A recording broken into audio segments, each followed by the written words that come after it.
Hello friends, welcome to our YouTube channel mens education. आज के इस वीडियो में हम सीखेंगे बाल विकास शिक्षा शास्त्र 30 महत्वपूर्ण वस्तुनिष्ठ प्रश्न। तो चलिए बिना देर किए शुरू करते हैं आज का हमारा महत्वपूर्ण टॉपिक। हमारा पहला प्रश्न है, मनोविज्ञान शाला उत्तर प्रदेश में कहाँ स्थित है। प्रश्न ध्यान से देखें, मनोविज्ञान शाला उत्तर प्रदेश में कहाँ पर स्थित है ये आपको इसमें बताना है। आपके ऑप्शन है लखनऊ, इलाहाबाद, आगरा या वाराणसी। तो इसका जो करेक्ट आंसर होगा वो होगा ऑप्शन नंबर बी, इलाहाबाद में मनोविज्ञान शाला स्थित है। इसके बाद में अगला क्वेश्चन, जो संबंध स्किनर का चूहों से एवं थार्नडाइक का बिल्लियों से था वही संबंध कोहलर का था। प्रश्न क्या है कि जो संबंध स्किनर का चूहों से था एवं थार्नडाइक का बिल्लियों से था वही संबंध कोहलर का किससे है, यह आपको इसमें बताना है। तो आपके ऑप्शन इस प्रकार हैं, कुत्तों से, मुर्गियों से, बंदरों से या फिर वन मानुषों से। तो इसका जो करेक्ट आंसर होगा वो होगा ऑप्शन नंबर डी, वन मानुषों से, क्योंकि कोहलर ने वन मानुषों पर परीक्षण किया था और स्किनर ने चूहों पर परीक्षण किया था और थार्नडाइक ने बिल्लियों पर परीक्षण किया था। इसके बाद में अगला क्वेश्चन, अधिगम का पठार है। अधिगम का पठार है, आपके ऑप्शन इस प्रकार हैं, अधिगम में अवरुद्ध वर्धन, अधिगम में दोष, अधिगम की समाप्ति या फिर अधिगम में अवरोध। क्या आएगा इसका करेक्ट आंसर? इसका जो करेक्ट आंसर है वो होगा ऑप्शन नंबर ए, अधिगम में अवरुद्ध वर्धन अधिगम का पठार है। इसके बाद में हमारा अगला question, the behaviour of organism. प्रश्न ध्यान से देखें, द बिहेवियर ऑफ ऑर्गेनिज्म नामक पुस्तक के लेखक हैं। कौन है द बिहेवियर ऑफ ऑर्गेनिज्म पुस्तक के लेखक? स्किनर, हल, पावलोव या फिर थार्नडाइक। तो इसका जो करेक्ट आंसर होगा वो होगा option number A, Skinner. Skinner ने द बिहेवियर ऑफ ऑर्गेनिज्म नामक पुस्तक लिखी। इसके बाद में अगला क्वेश्चन, छात्रों में सही व्यवहार के प्रशिक्षण हेतु सर्वाधिक महत्वपूर्ण क्या है। प्रश्न क्या है, छात्रों में सही व्यवहार के प्रशिक्षण हेतु सर्वाधिक महत्वपूर्ण क्या होना चाहिए? प्रशंसा, दंड, पुरस्कार या सही व्यवहार का प्रस्तुतिकरण। तो इसका जो करेक्ट आंसर है वो होगा ऑप्शन नंबर डी, सही व्यवहार का प्रस्तुतिकरण छात्रों में सही व्यवहार के प्रशिक्षण हेतु सर्वाधिक महत्वपूर्ण है। इसके बाद में हमारा नेक्स्ट क्वेश्चन, समस्या समाधान में लक्ष्य प्रवणता के संप्रत्यय को किसने प्रस्तावित किया था? प्रश्न क्या है, समस्या समाधान में लक्ष्य प्रवणता के संप्रत्यय को किसने प्रस्तावित किया था? आपके ऑप्शन इस प्रकार हैं, हल, केंडलर, कोहलर या फिर ब्रिक। तो इसका जो करेक्ट आंसर है वो होगा ऑप्शन नंबर ए, हल। हल ने लक्ष्य प्रवणता के संप्रत्यय को प्रस्तावित किया। इसके बाद में अगला क्वेश्चन, इनमें से कौन सूक्ष्म शिक्षण की विचारधारा से संबंधित नहीं है? प्रश्न क्या है, इनमें से कौन सूक्ष्म शिक्षण की विचारधारा से संबंधित नहीं है? आपके ऑप्शन इस प्रकार हैं, Bush, David Hume, DW Allen या एचिसन। तो इसका जो करेक्ट आंसर है वो होगा option number B, David Hume सूक्ष्म शिक्षण की विचारधारा से संबंधित नहीं है। इसके बाद में अगला क्वेश्चन, निम्न में से कौन सा शिक्षण अधिगम का स्तर नहीं है? निम्न में से कौन सा शिक्षण अधिगम का स्तर नहीं है, ये आपको इसमें बताना है। आपके ऑप्शन है अवबोध स्तर, परावर्ती स्तर, स्मृति स्तर या दूरवर्ती स्तर। तो इसका जो करेक्ट आंसर है वो होगा ऑप्शन नंबर डी, दूरवर्ती स्तर। दूरवर्ती स्तर शिक्षण अधिगम का स्तर नहीं है। इसके बाद में अगला क्वेश्चन, निम्न में से कौन सी कक्षा शिक्षण में जनतांत्रिक शिक्षण नीति नहीं है? जनतांत्रिक शिक्षण नीति जो नहीं है वो आपको इसमें बताना है। व्याख्यान, योजना, अन्वेषण या मस्तिष्क उद्वेलन। क्या आएगा इसमें करेक्ट? तो इसका करेक्ट जो आंसर होगा वो होगा ऑप्शन नंबर ए, व्याख्यान जनतांत्रिक शिक्षण नीति नहीं है कक्षा शिक्षण में। इसके बाद में नेक्स्ट क्वेश्चन, गिरोह अवस्था किस आयु वर्ग एवं विलंब विकास से संबंधित है? गिरोह अवस्था किस आयु वर्ग एवं विलंब विकास से संबंधित है? आपके ऑप्शन है 16 से 19 वर्ष एवं नैतिकता, 3 से 6 वर्ष एवं भाषा, 8 से 10 वर्ष एवं समाजीकरण, 16 से 19 वर्ष एवं संज्ञानात्मक। तो इसका जो करेक्ट आंसर होगा वो होगा ऑप्शन नंबर सी, 8 से 10 वर्ष एवं समाजीकरण गिरोह अवस्था आयु वर्ग एवं विलंब विकास से संबंधित है। इसके बाद में अगला क्वेश्चन, निम्न में से कौन सा प्लेंडर की अंतःक्रिया विश्लेषण प्रणाली से संबंधित नहीं है? प्रश्न क्या है कि निम्न में से कौन सा प्लेंडर की अंतःक्रिया विश्लेषण प्रणाली से संबंधित नहीं है, वो आपको इसमें बताना है। आपके ऑप्शन है छात्र कथन, अभिभावक कथन, शिक्षण कथन, शिक्षक कथन या फिर मौन। तो इसका जो करेक्ट आंसर है वो होगा ऑप्शन नंबर बी, अभिभावक कथन प्लेंडर की अंतःक्रिया विश्लेषण प्रणाली से संबंधित नहीं है। इसके बाद में अगला क्वेश्चन, संभाषण में अर्थ की लघुत्तम इकाई है। संभाषण में अर्थ की लघुत्तम इकाई कौन सी है? रूपग्राम, पद, ध्वनिग्राम या शब्द।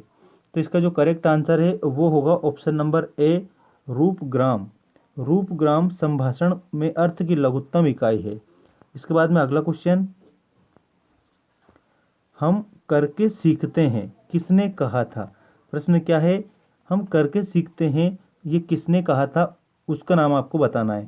योकम, सिम्पसन, डॉक्टर मेस या कोलेसनिक। तो इसका जो करेक्ट आंसर है वो होगा option number C, option number C, doctor मेस ने कहा था हम करके सीखते हैं। इसके बाद में अगला क्वेश्चन, निम्न में से कौन सा शिक्षण का स्तर नहीं है? प्रश्न क्या है कि कौन सा शिक्षण का स्तर नहीं है?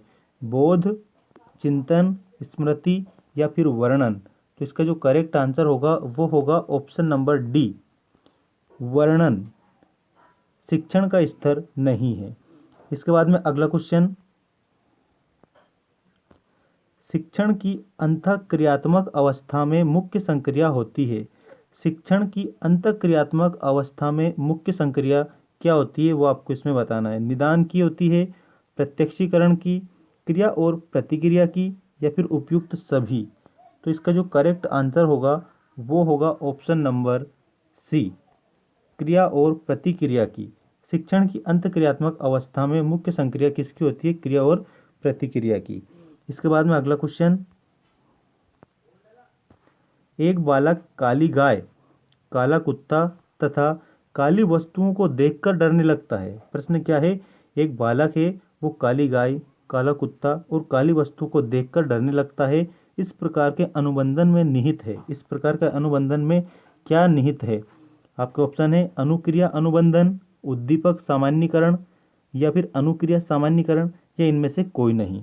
तो इसका जो करेक्ट आंसर है वो क्या होगा? ऑप्शन नंबर बी, उद्दीपक सामान्यीकरण, जिसके माध्यम से क्या होता है कि जो बालक है वो काली गाय, काला कुत्ता और काली वस्तुओं को देखकर डरने लगता है। तो क्या है? उद्दीपक सामान्यीकरण की श्रेणी में आता है। इसके बाद में अगला क्वेश्चन, शिक्षण विधि का चयन करते समय निम्न में से किसको ध्यान में रखने की आवश्यकता नहीं है?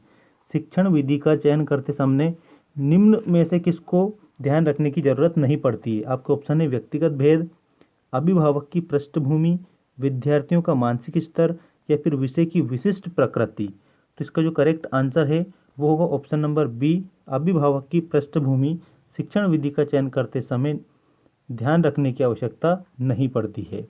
इसके बाद में अगला क्वेश्चन, निम्न में से कौन सी बाल्यावस्था की एक विशेषता नहीं है? प्रश्न क्या है, निम्न में से कौन सी बाल्यावस्था की एक विशेषता नहीं है? आपके ऑप्शन है सामूहिकता की प्रबलता, जिज्ञासा की कमी, अभिवृद्धि में स्थिरता या फिर समूह एवं खेलों में सहभागिता। प्रश्न क्या है कि कौन सी बाल्यावस्था की विशेषता नहीं है, वो आपको बताना है। तो इसका जो करेक्ट आंसर होगा वो होगा ऑप्शन नंबर बी, जिज्ञासा की कमी बाल्यावस्था की विशेषता नहीं है। इसके बाद में अगला क्वेश्चन, निम्न में से कौन सा सृजनात्मक प्रक्रिया से संबंधित नहीं है। प्रश्न क्या है, सृजनात्मक प्रक्रिया से संबंधित क्या नहीं है। उद्भवन, अभिप्रेरण, आयोजन या फिर प्रबोधन। तो इसका जो करेक्ट आंसर होगा वो होगा ऑप्शन नंबर बी, अभिप्रेरण। क्या आएगा इसमें करेक्ट, अभिप्रेरण। इसके बाद में अगला क्वेश्चन,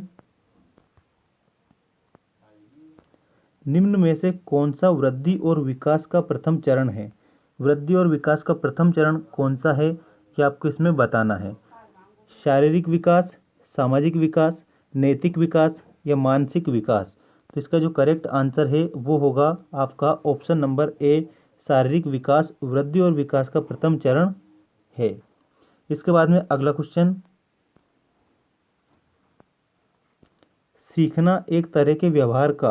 प्रश्न क्या है, सीखना एक तरह के व्यवहार का क्या है ये आपको इसमें बताना है। बचाव है, विस्तार है, संशोधन है या फिर प्रसार है। तो इसका करेक्ट आंसर होगा ऑप्शन नंबर सी, संशोधन है। क्या है, सीखना एक तरह के व्यवहार का संशोधन है। तो ऑप्शन नंबर सी इसमें करेक्ट होगा। इसके बाद में अगला क्वेश्चन, स्किनर बॉक्स का प्रयोग किया जाता है। स्किनर बॉक्स का प्रयोग क्यों किया जाता है ये आपको इसमें बताना है।